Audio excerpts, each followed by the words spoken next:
Sea usted bienvenido a su programa El Análisis de la Noticia. Es un privilegio poderles acompañar junto a Julio Talamonti en estos temas relevantes. ¿Cómo está, Julio? Buenas noches. Sandy, muy buenas noches para ti. Ya falta cada vez menos tiempo, menos días. Usted prepárese, por favor, para que llegue ese 7 de mayo, cuando cumplimos, ¿cuántos años? 3 años de estar al aire en este programa. Muchísimas gracias, porque todo es gracias a usted. Así es. Que nos sintoniza cada noche y está siempre pendiente entonces de esos temas. Es correcto. Bueno, pues vamos a empezar con la información, si te parece, Sandy, para el análisis, porque un diputado puede ser antejuiciado, de hecho, ¿verdad?, por simple y sencillamente agredir a la policía. ¿De quién se trata? Bueno, le ponemos la información, le damos el antecedente de esta información para iniciar con el análisis. Comenzamos. Muy bien.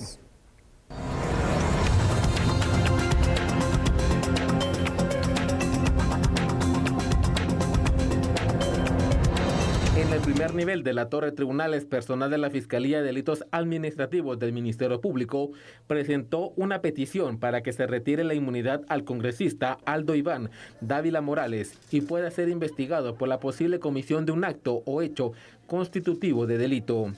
En un comunicado de prensa, el Ministerio Público informó que el 4 de septiembre del 2020 se recibió la denuncia. El parlamentario fue denunciado que supuestamente en septiembre del año pasado, en una manifestación que se realizó frente al Congreso de la República, agredió física y verbalmente a un agente de la Policía Nacional Civil. El ente encargado considera que la conducta del funcionario podría encuadrar en el delito de abuso de autoridad, porque valiéndose de su cargo como diputado y abusando de su cargo, realizó actos arbitrarios en contra de un empleado público, empujándolo y proferir palabras de discriminación en contra del uniformado. El Departamento de Gestión Penal enviará la petición de retiro ante juicio a un juzgado penal de primera instancia. Como lo establece la ley, dicha judicatura informará al parlamentario sobre la solicitud de retirarle el derecho de inmunidad y enviará el documento a la Corte Suprema de Justicia. Bueno, al final de cuentas, Sandy, televidentes de A la Medida, en este caso va a ser la Corte Suprema de Justicia quien deberá de tomar la decisión final si se le quita o no el tema del derecho de antejuicio. Y es que esta es una situación bastante compleja, una situación bastante complicada, en la cual, pues, por parte del ente investigador, el Ministerio Público, fíjense ustedes, y Sandy, se está diciendo de que el diputado Aldo Dávila abusó del poder al empujar, al encarar, al agredir física y verbalmente, diciéndole aparentemente, según consta ahí en autos, gato a un agente de policía. Y lo grave aquí, en todo caso, si esto se logra comprobar, es el hecho de que eres autoridad y como autoridad solamente puedes hacer como funcionario público, ¿verdad?, todo aquello que la ley te permita. Y la policía es autoridad, ellos sí están investidos de autoridad. A ver qué pasa, ¿no? Exactamente, Julio, porque hay videos que se circularon de este incidente que se registró durante una manifestación, fue esto, donde veíamos que pues los manifestantes tenían un tipo pues de discusión con los agentes de la policía y a esto se sumó el diputado. ¿Qué hace diferente entonces que un ciudadano común haga este tipo de alegatos o este tipo de conductas hacia un agente de la policía versus que lo realice un diputado, por ejemplo? Aquí es donde viene la diferencia y por eso es que se está pidiendo entonces que se investigue al legislador.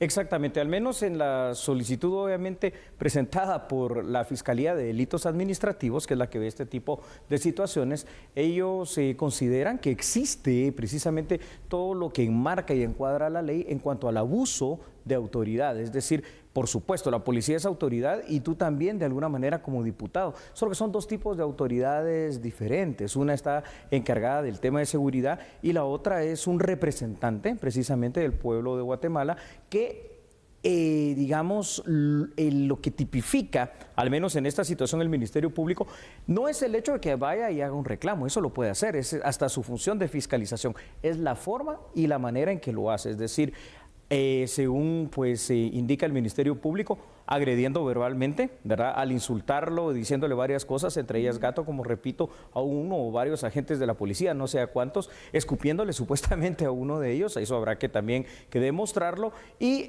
pues manifestando esa actitud digamos que irrespetuosa hacia quienes están investidos de autoridad, y que es curioso, ¿no? Porque aquí es curioso, estaban resguardando lo que era el edificio del Congreso de la República, y esta semana nos enteramos también por lo acaecido allá a inmediaciones de la Biblioteca y Hemeroteca Nacional, que pues hay agentes de Policía Nacional Civil que están encargados de hace algún tiempo de resguardar también la vida y la seguridad del diputado Dávila. Exactamente, Julio. Vemos entonces, y aquí te pregunto, ¿cuál debería ser entonces ese actuar de un diputado? Porque aquí estaba la manifestación, sí, ya había molestia por parte de quienes estaban manifestando contra los agentes de seguridad que estaban resguardando el Congreso de la República.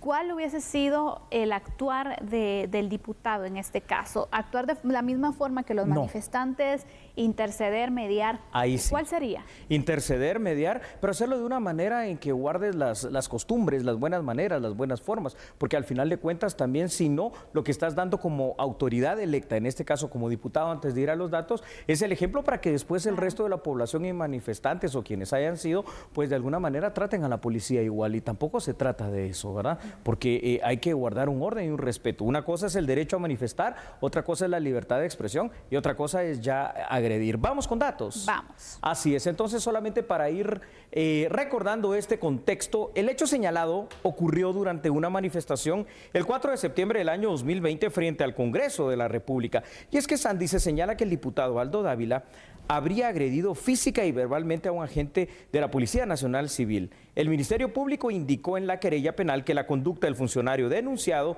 puede encuadrarse en la comisión de delitos como abuso de autoridad, porque valiéndose de su cargo como diputado y abusando de su cargo, realizó actos arbitrarios en contra de un empleado público, y no solo un empleado público, al final de cuentas tenemos que entender esto, pues, y esto aplica para todos, ¿no? Es decir, cualquier agente de PNC al cargar ese uniforme, pues resulta ser autoridad en nuestro país. Entonces tú no puedes venir y dar ese ejemplo. Sí puedes mediar, sí puedes fiscalizar, sí puedes pedir y servir como un mediador de qué es lo que pasó, pero tampoco puedes convertirte en juez y parte, porque a lo que te dice un manifestante, tú no puedes llegar y decir, sí, exactamente esto es, y arremeter en contra de la Policía Nacional Civil. Y tampoco es que puedes actuar de esa manera cuando esa misma institución te está brindando seguridad, es decir, personalizada. Lo que corresponde aquí es investigar las situaciones y, bueno, pedir información e incluso dar acompañamiento a procesos, ¿no? Sí, Eso claro que sí. debería ser, pues, una de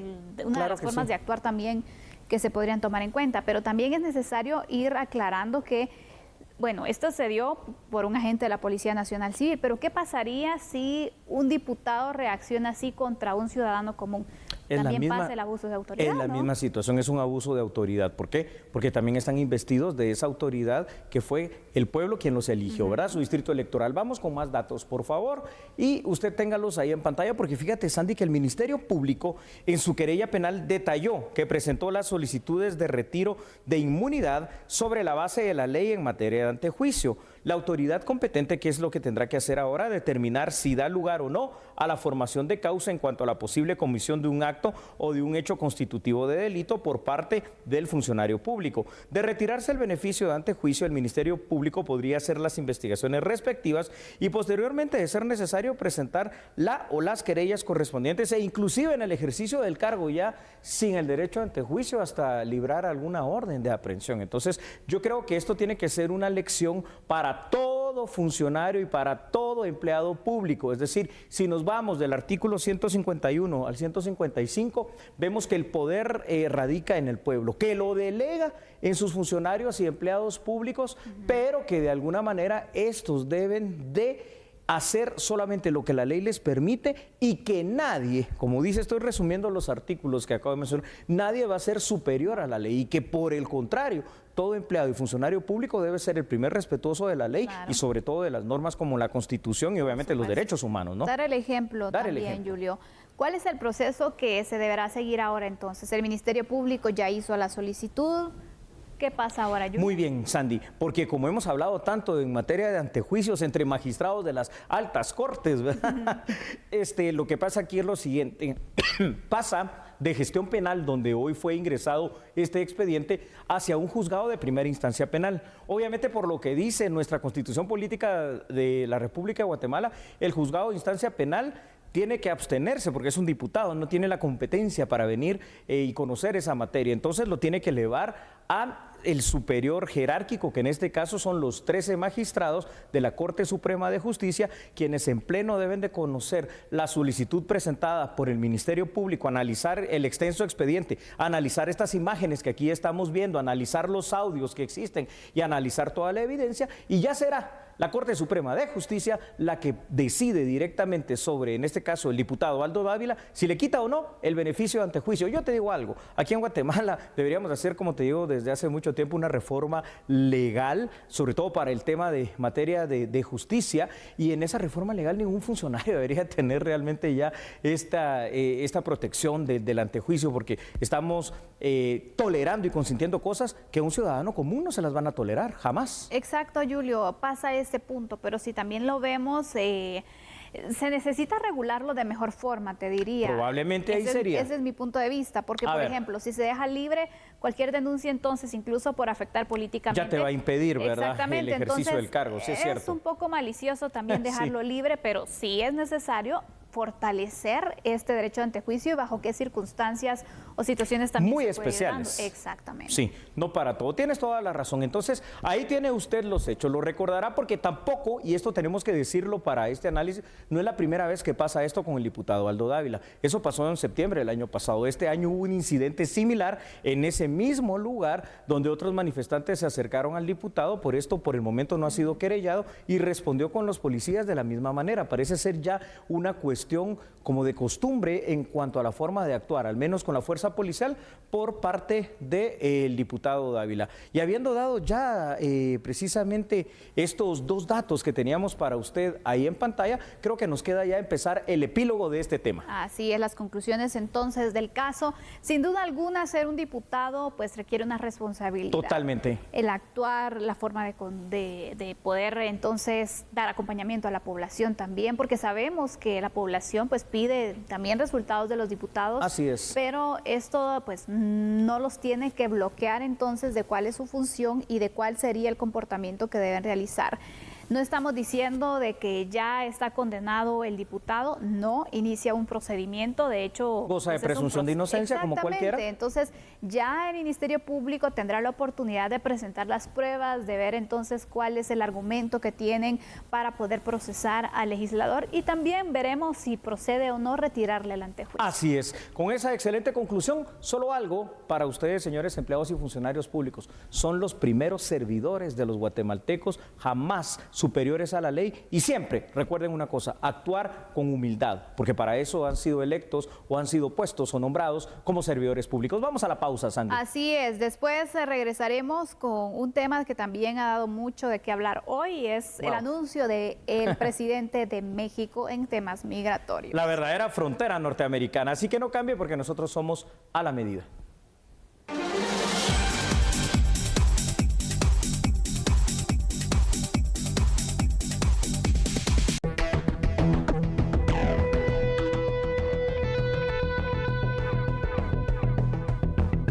Lamentamos que hace poco en un municipio de la frontera de Tamaulipas, en Camargo,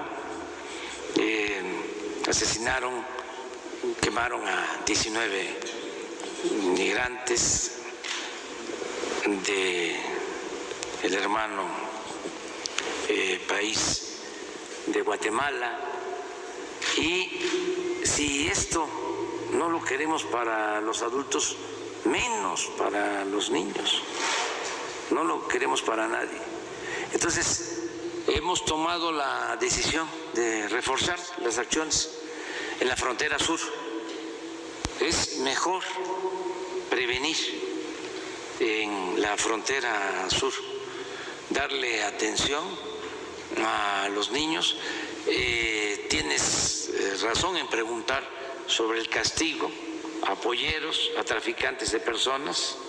Vamos a actuar también en ese sentido, porque es un tráfico ilegal, pero además lucrativo. Cobran mucho por pasar a personas y ahora utilizan a niños es lo más inhumano, cruel que puede haber. Entonces vamos a actuar, por eso nos reunimos. En una semana ya tenemos completo el plan. Bueno, y con la parsimonia y la paciencia que el longevo presidente de los Estados Unidos mexicanos, Andrés Manuel López Obrador, daba estos detalles en conferencia de prensa, vamos a hablar y hacer el análisis de lo que pasa. Obviamente es una cuestión de seguridad de los mexicanos, dice Andrés Manuel López Obrador, una cuestión de prevención para que no vuelva a suceder aquella situación como la masacre en Tamaulipas, donde mueren 16 compatriotas guatemaltecos provenientes de Comitancillo, San Marcos, la mayoría. Pero también aquí hablemos lo que hay detrás de bambalinas. Y lo que hay detrás de bambalinas son esos acuerdos establecidos entre los Estados Unidos de América y los Estados Unidos mexicanos, en donde México se ha convertido literalmente en el muro verdadero, en la frontera real de Estados Unidos con lo que son los países del Triángulo Norte Centroamericano, donde nos incluyen a nosotros. Desplegar 12,000 efectivos militares de la Marina, de las Fuerzas de Seguridad y de la Policía Mexicana no es cualquier cosa. Así que aquí se están obedeciendo también a intereses propios de México y, por supuesto, de Estados Unidos.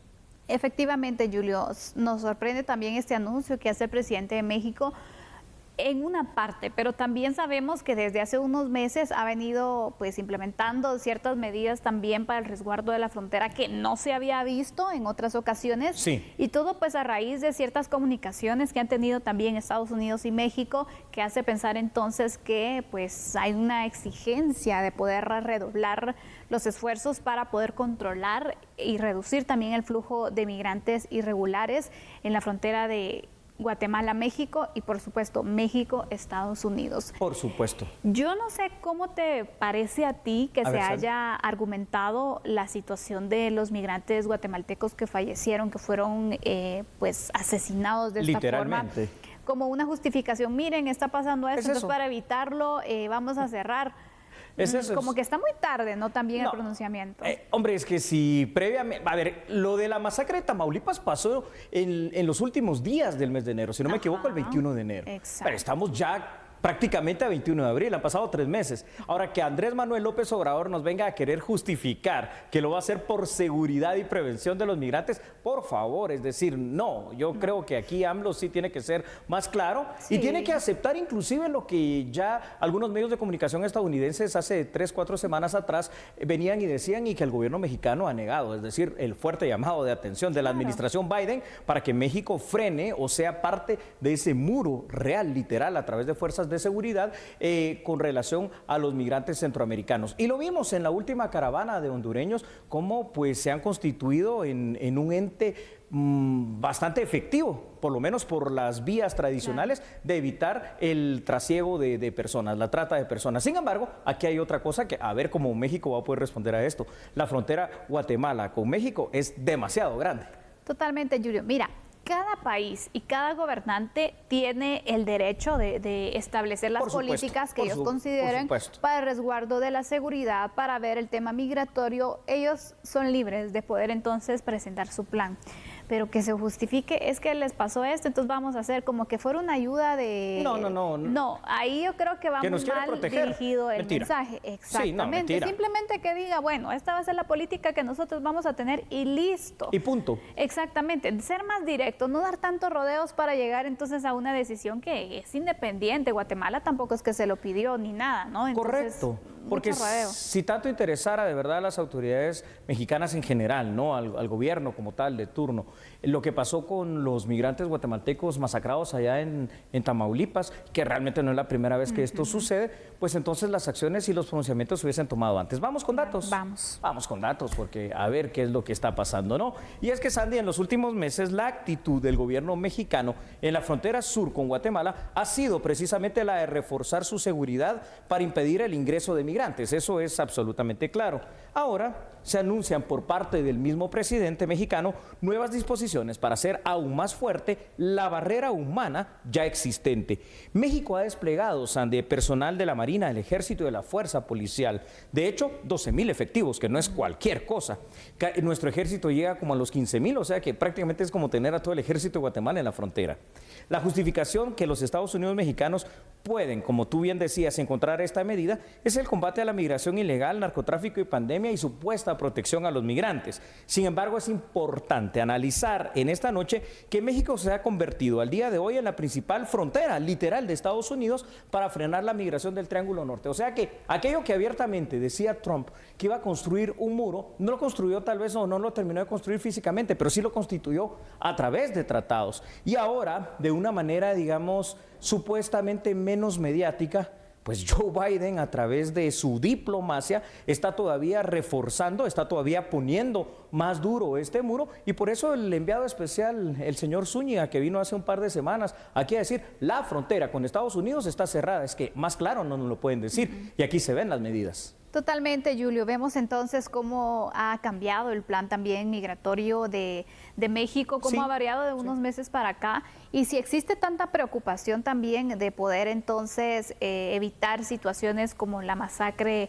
en contra de migrantes, también pedimos que se pueda hacer algo para resarcir a las familias, para poder fortalecer estos puntos, y México también pues esperamos que pueda fortalecer incluso el tema de seguridad, ¿no? En situaciones de que sus autoridades, hablemos de agentes policiales específicamente también, no estén involucrados con el crimen también, porque es que eso es lo dramático. Vemos ciertas debilidades que se han evidenciado y que se han denunciado incluso desde hace ya varios tiempos, Julio. El grupo de policías de Tamaulipas que le da muerte precisamente por órdenes de narcotráfico a no otorgar el PIN, es decir, el pago correspondiente a aquellos migrantes guatemaltecos de Comitancillo San Marcos, no es el único ni es el primero, y así existen más. De hecho, en las últimas semanas han fallecido más ciudadanos guatemaltecos en territorio mexicano, y también recuerdo hace poco, 1 o 2 semanas, el caso de una ciudadana salvadoreña en ese mismo territorio. México, al día de hoy, creo que se le está olvidando una situación. Está bien, tienen derecho a proteger su país, a proteger su frontera, nadie dice que no, pero es que también el respeto real a los derechos humanos y el control de su propia fuerza de seguridad no lo tienen ellos, y es evidente que no lo tienen, y las fuerzas de seguridad en México como en los países del Triángulo Norte comparten muchas veces no solo esta problemática, sino el hecho de que en algunos casos es permeable, es corrompible también, y se prestan a esto, o se plegan, mejor dicho, a estos intereses que son económicos por parte de los grupos de narcotráfico. Exactamente. Vamos con más información, Julio. Sí, con mucho gusto, Sandy, veámoslos entonces ahí en pantalla, por favor, como producción nos lo coloca. Y es que usted tiene que ver lo siguiente. Lo que esperan, Sandy, las autoridades mexicanas es reducir el flujo de migrantes de una manera significativa, aunque yo aquí agregaría también a las autoridades norteamericanas ante todo. Lo que se puede temer por parte de los migrantes es una ola de represión y de violaciones a sus derechos más fundamentales. Recordemos que en los últimos meses se han suscitado eventos donde los ciudadanos salvadoreños, pero por sobre todo guatemaltecos, han perdido la vida en territorio mexicano. También es importante señalar que la frontera México-Guatemala es muy extensa territorialmente y que por ende también termina siendo muy porosa, es decir, va a ser muy difícil al final de cuentas para esta gran fuerza de 12,000 efectivos de todas las fuerzas policiales y el ejército mexicano cubrir la extensión territorial de esa frontera. Exactamente. Ya hemos tratado entonces este punto desde las acciones de México, pero ahora vamos, Julio, también a ver que Guatemala también se tiene que poner pilas. La diplomacia tiene que activarse. Exacto, pero también en el sentido de ir facilitando las oportunidades para sus pobladores, para que no tengan la necesidad de estar migrando, porque también el tema migratorio no vamos a culpar, bueno, es que México va a fortalecer su frontera, no va a dejar pasar. O Estados Unidos. Exactamente, que ellos, repito, son independientes de tomar las decisiones que consideren para resguardar entonces su territorio, pero la responsabilidad directa es de cada país, Julio, de evitar entonces ese flujo migratorio. Así es, por eso una vez más yo creo que es importante recordar lo que tanto hemos analizado contigo y ustedes allá en casa, aquí en A la Medida. Guatemala, hablemos de nosotros porque esto lo comparte Honduras y El Salvador. Prioridad número 1, la seguridad, porque si brindamos seguridad de todo tipo a nuestros ciudadanos, incluyendo la seguridad pública, la seguridad ciudadana y hasta la seguridad alimentaria, porque hay que decirlo en nuestro caso, entonces ya podemos hablar de volver a ser atractivos para los inversionistas. Primero los nacionales, luego los regionales y por supuesto después aquellas grandes transnacionales que pueden ver a Guatemala como una gran oportunidad de negocio para poner aquí sus empleos y crear más plazas de trabajo, que eso es lo que se necesita hacer. Por supuesto, también esto debe reactivarse con cosas que hemos platicado tú y yo. por parte del gobierno en este momento fortalecer lo que es el cooperativismo, apoyar a esos pequeños emprendedores y por supuesto apoyar con créditos blandos y tomar otro tipo de medidas, pero los responsables iniciales somos nosotros. Totalmente, es muy importante entonces analizar estos puntos y ya que tratas el tema de seguridad, Julio, uno de los motivos también por lo que hay personas que migran es por amenazas, sí. porque no se sienten entonces tranquilos y tienen que salir huyendo de sus viviendas. Otra situación es las personas que tienen un negocio que ya no se les hace sostenible porque tienen que pagar tantas extorsiones, porque ya son varios grupos los que están, los imitadores, exactamente, los pandilleros. Entonces hay diversas razones por las cuales desde el punto de vista de seguridad también se obliga a la gente, te diría, a buscar otras alternativas. Y normalmente es la migración. Así es, no estamos creando las plazas de trabajo necesarias, adecuadas para la necesidad de los guatemaltecos. Así que hay que buscar opciones alternas y estas opciones alternas pues tienen que ser creadas y tienen que ser ideadas en una de verdad alianza que sea público-privada, pero en pequeña escala. Cuando hablo público-privada, porque el gobierno tiene la capacidad, por ejemplo, de otorgar esos microcréditos, de apoyar en la conformación de las cooperativas, pero son los pequeños empresarios los que hoy de alguna manera constituyen esto que llamamos informalidad, hacia donde tenemos que apuntar. Por supuesto, Sandy, que hay otras acciones colaterales, garantizar que haya educación de buena calidad para todo guatemalteco, garantizar que haya salud también de óptima calidad como servicio para todos los guatemaltecos y que haya lo que tanto hemos hablado aquí, que por el momento no ha existido, una certeza jurídica que cree un clima en el cual tú te sientas seguro y sepas que la ley es la ley y se va a aplicar para todos. Efectivamente, eso es muy importante también que se tome en cuenta. Por lo tanto, también nuestras autoridades deberán buscar algunos planes estratégicos para ir fortaleciendo entonces esta necesidad y también pues reducir en la medida de lo posible las migraciones, Julio, porque es correcto, Sandy. Ya veníamos con ciertos problemas, situaciones económicas. Ahora, con este contexto de pandemia que tenemos, se complica aún más. Muchísimo. Y el interés de migrar se ha aumentado a pesar de los peligros que ya se han denunciado y se han expuesto en repetidas ocasiones. Somos, como decía Nelson Mandela, los capitanes de nuestro propio barco y los forjadores de nuestro propio destino. Creo que debe reconstruirse la sociedad de los países del Triángulo Norte y reconstruirse los sistemas de justicia, de seguridad y hasta de partidos políticos en general para que cambiemos y encontremos esas oportunidades. Vamos a la pausa entonces, regresando hablaremos de la elección de Cortes. Perfecto, así que no cambie porque nosotros somos a la medida.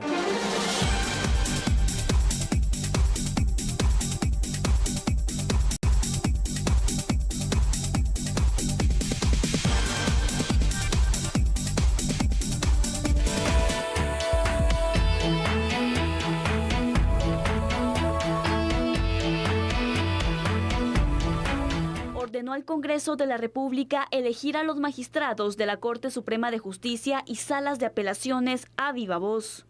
Se estima que con esta forma de votación, la elección tarde 250 sesiones plenarias aproximadamente.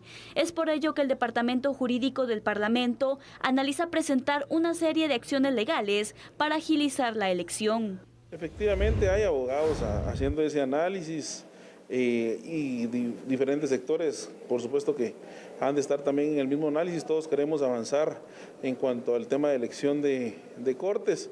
Recordemos que la corte anterior entrampó el procedimiento, primero con un amparo que nos detuvo por mucho tiempo y luego pues resuelven que hagamos una elección con un método de manera absurda, pero bueno, respetuosos de la ley hemos estado tratando de avanzar en la elección con este mecanismo. Estamos haciendo el análisis jurídico, ¿verdad?, para ver cuáles son los recursos que se pueden contemplar dentro de esas opciones. En los próximos días se dará a conocer cuáles serán las acciones legales que el Congreso de la República presentará para agilizar la elección de Cortes. A ver, Sandy, televidentes, esto, aunque lo vamos a ver en datos en pantalla, lo puedo explicar de una manera bastante... Así es, vamos a ver entonces qué pasa con la elección de Cortes, porque ya han pasado varios meses, de hecho ya se tiene más de un año de estar en este procedimiento y no se logra entonces integrar las Cortes, Julio. Es correcto, Sandy. Fíjate que, aunque lo vamos a explicar con datos, es fácil de alguna manera poder responderle a los diputados qué es lo que hay que hacer. Y lo que hay que hacer es simple y sencillamente cumplir con lo que dice la Constitución. Vamos a ver estos datos primero y luego vamos a hacer la explicación, si te parece. Por supuesto. En un acto eterno se ha convertido en nuestro país la renovación de magistrados de Sala de Apelaciones y de Corte Suprema de Justicia. Existe un proceso que, aunque evidentemente ya es fallido, Sandy, deberá cambiar. Está establecido en la Constitución y en la Ley de Comisiones de Postulación, pero evidentemente ya sobrepasó el tiempo, ¿verdad? Sin embargo, la no resolución pronta de un recurso de amparo y una resolución, ambos, de la Corte de Constitucionalidad, ordenando una nueva forma de elección, mantiene el retraso hasta el día de hoy. El Congreso de la República no tiene la capacidad para frenar la agenda legislativa durante meses a efecto de poder terminar con el proceso ordenado por la anterior Corte de Constitucionalidad. Por eso es que ahora, ante estas declaraciones y esto que ya se está empezando a discutir en el Pleno, hay soluciones. Y aquí las soluciones, Sandy, son bien concretas. Número uno, respetar lo que dice la ley. Es cierto, está en la Constitución y en la Ley de Comisiones de Postulación. Que las comisiones de postulación no son la mejor forma de elegir magistrados, eso ya está demostrado. Pero para esta ocasión es lo que hay hasta que no se cambie. Exacto, está en ley. Hay que hacerlo, hay que respetarlo.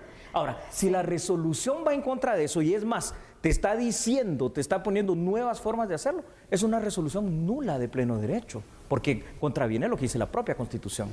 Ahora está el proceso de plantear entonces acciones legales para poder agilizar este procedimiento que ya ha demostrado, Julio, que está demasiado lento. Es decir, si seguimos entonces con este sistema que fue ordenado por la Corte de Constitucionalidad... Terminan los 10 años los actuales magistrados de la Suprema. Toda la legislatura se va a pasar en eso. Así es. Y llega el momento en el que al final los magistrados van a estar tal vez un año, si mucho, al frente y después otra vez no sabemos si se va a dar un nuevo entrampamiento, qué va a pasar. Realmente está muy difícil la situación, Julio, y pareciera que no hay salida, pero no sé, ¿qué piensas tú? Sí, creo que hay salida. Número uno, bueno, ya creo que pues ya no está la anterior Corte de Constitucionalidad, al menos no en su totalidad, ¿no? Porque todavía hay algunas reminiscencias, pero a partir de ahora ya no tienen que sentarse estos precedentes, es decir... Ya no debería. Ya no deberían. Los tres poderes del Estado tienen sus funciones específicas y son independientes uno del otro, y no hay un suprapoder que le pueda decir, por ejemplo, al Congreso de la República, mire, aunque está en la Constitución y aunque está en la ley de las comisiones de postulación, el nuevo procedimiento, porque a mí se me ocurre como Corte Celestial, es eso no se puede hacer porque la CC no está para legislar, no es esa su función. Entonces está incumpliendo con lo que dice la misma Constitución. ¿Qué se puede hacer? Desde un amparo, que es lo que causó esto, interponer uno, o simple y sencillamente ponerse reflexivos en cuanto a que esta resolución no tiene base constitucional, sobre la base de lo que debe hacer la Corte de Constitucionalidad y sobre la base de lo que reza el artículo 44 de la Constitución y el 175 y 204, cuando nos dice que si una resolución es contraria a lo que dice la Constitución misma, y en este caso lo es, pues simple y sencillamente se declara la nulidad ipso iure, que es la nulidad de pleno derecho, y entonces se regresa, y porque así debe ser, restablecer el estatus quo de la ley, pues a lo que dicta lo de las ley esta de comisiones de postulación, y escoger ya, es decir, ¿cuánto más vamos a pasar con los actuales magistrados? Ya van a cumplir año y medio extra. Exactamente. Es complicado, Julio, porque incluso genera hasta cierto punto, te diría, una paralización del organismo judicial de la Corte Suprema de Justicia. ¿Por qué menciono esto? Porque sabemos que cuando la Corte entonces está integrada, ya hay proyectos, ya hay planes entonces para ir tomando, pero cuando tú estás y no sabes por cuánto tiempo, ¿qué tanto te puedes arriesgar también a decir, me voy a proyectar de cierta forma, vamos a ir fortaleciendo este punto, porque no sabes si te van a dejar a medias? Entonces, esa incertidumbre es difícil también para poder en marcha distintos proyectos que se pueden ir estableciendo en la Corte Suprema de Justicia. Y yo creo que no es sano para todo el país seguir en este entrampamiento, Julio. Debe existir ya la voluntad política de poder entonces ir aclarando ya y agilizar también este procedimiento, porque son dos cortes, bueno, la Corte Suprema de Justicia, las salas de apelaciones, que son entidades importantes para el sector justicia. Porque eso conlleva la tercera parte,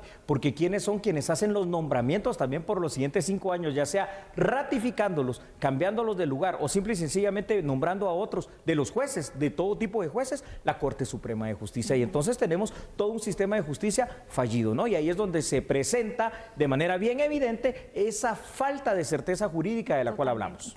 Julio, ante planteamiento entonces de acciones legales, ¿qué se podría esperar? Sabemos que ya se dio un cambio parcial, podríamos mencionarlo, de la Corte de Constitucionalidad, que será entonces algún recurso legal que tendría que llegar a esta Corte para poder resolverlo, porque ahí existió este entrampamiento que se está teniendo en este momento.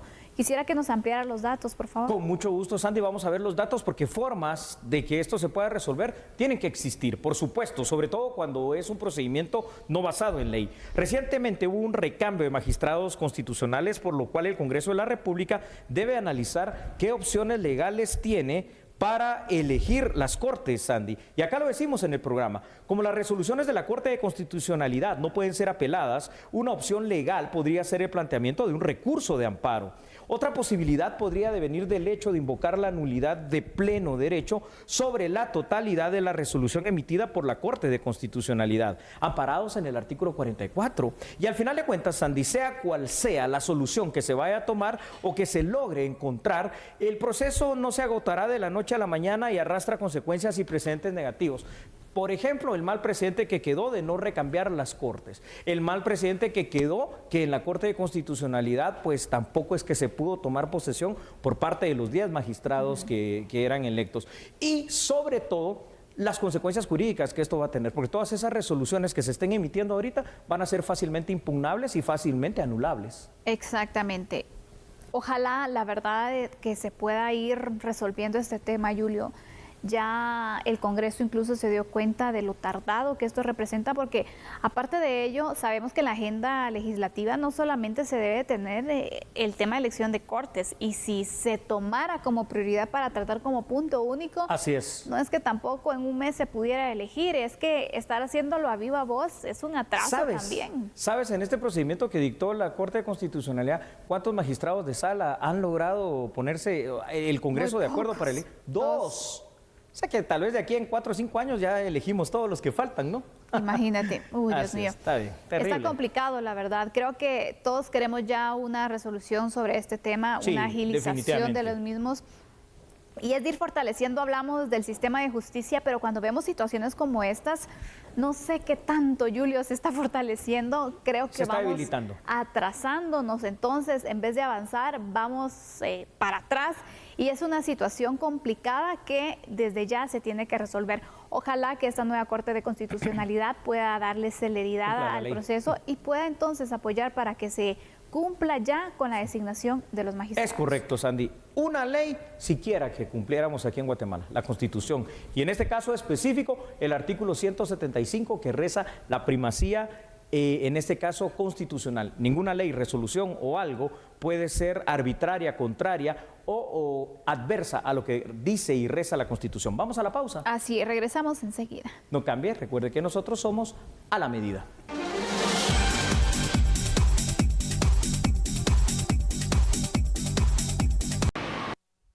Regresando ahora al plano nacional, ¿sabe usted que el Ministerio de Desarrollo Social buscará una readecuación presupuestaria ante la gran cantidad de solicitudes que tiene por parte de varios municipios para la instalación de más comedores sociales? Vea, por favor, la información.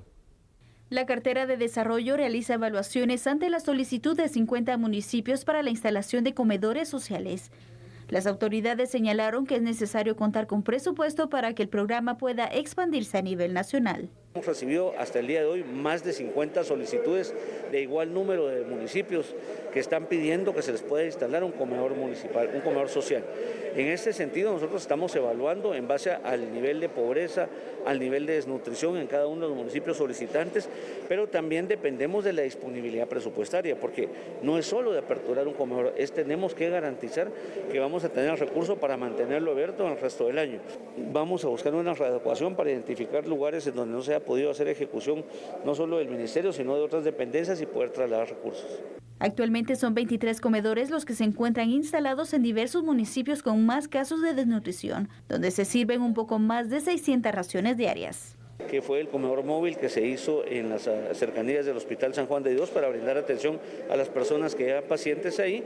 Cada uno de los comedores, son 23 actualmente, dan 250 desayunos y 350 almuerzos totalmente gratuitos, alimentos y menús que están siendo supervisados por nutricionistas para garantizar la calidad no solo del producto, sino que también contenga los requerimientos nutricionales y calóricos para que contribuyan a la lucha contra la desnutrición. Y en otra información, varias personas buscan tener un arma de fuego, específicamente con el tema de tenencia, pero es importante tratar algunos temas, por ejemplo, cómo adquirirla de forma legal y algunos requisitos también que tienen que cumplir. Así que a continuación les ampliamos este detalle.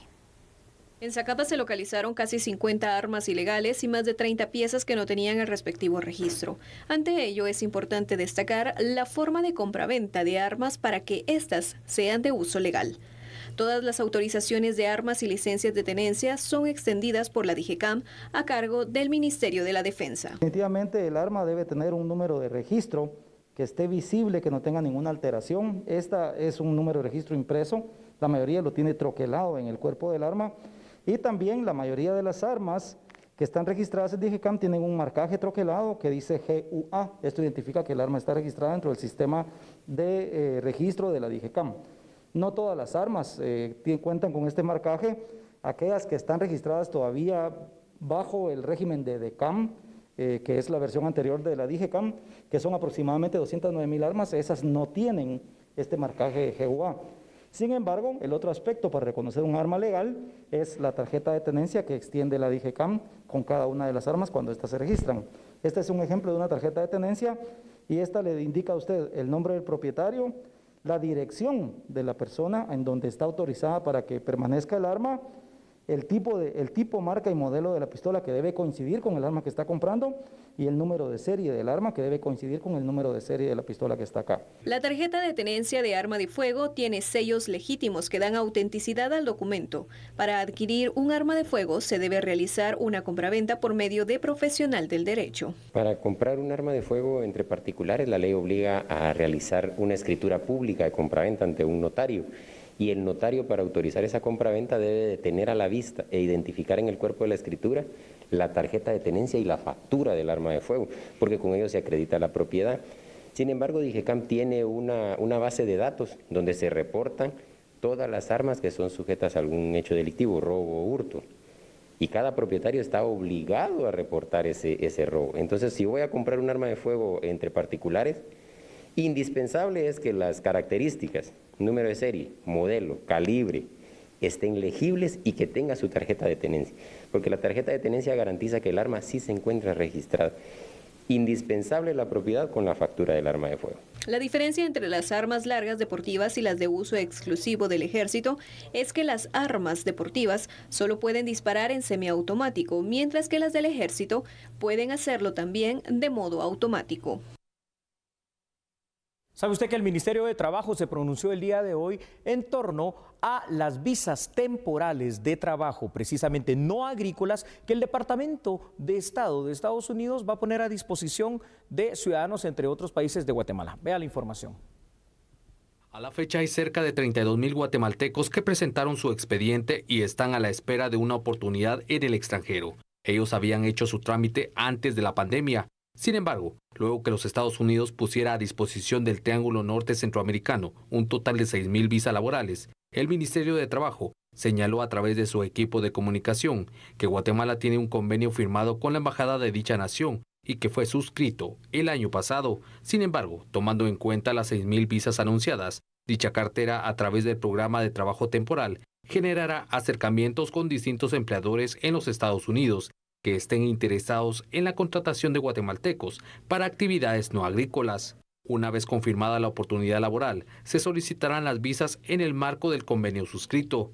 Se aclara que no se asignan 6,000 visas para cada país, pues dicha cifra es la cantidad de espacios laborales que se irán abriendo en los próximos meses. El programa H2B Permite que los empleadores o agentes de empleados estadounidenses que cumplen con ciertos requisitos reglamentarios específicos traigan extranjeros a Estados Unidos para llenar temporalmente empleos no relacionados con la agricultura. Autoridades laborales hacen un llamado a no dejarse engañar por personas que pueden utilizar este anuncio para ofrecer visas de trabajo, lo que podría resultar en una estafa. Ha sido un privilegio informarle. Recuerde que mañana lo esperamos en punto de las 9 de la noche. Que descanse. Así es. Chao. Muchas gracias.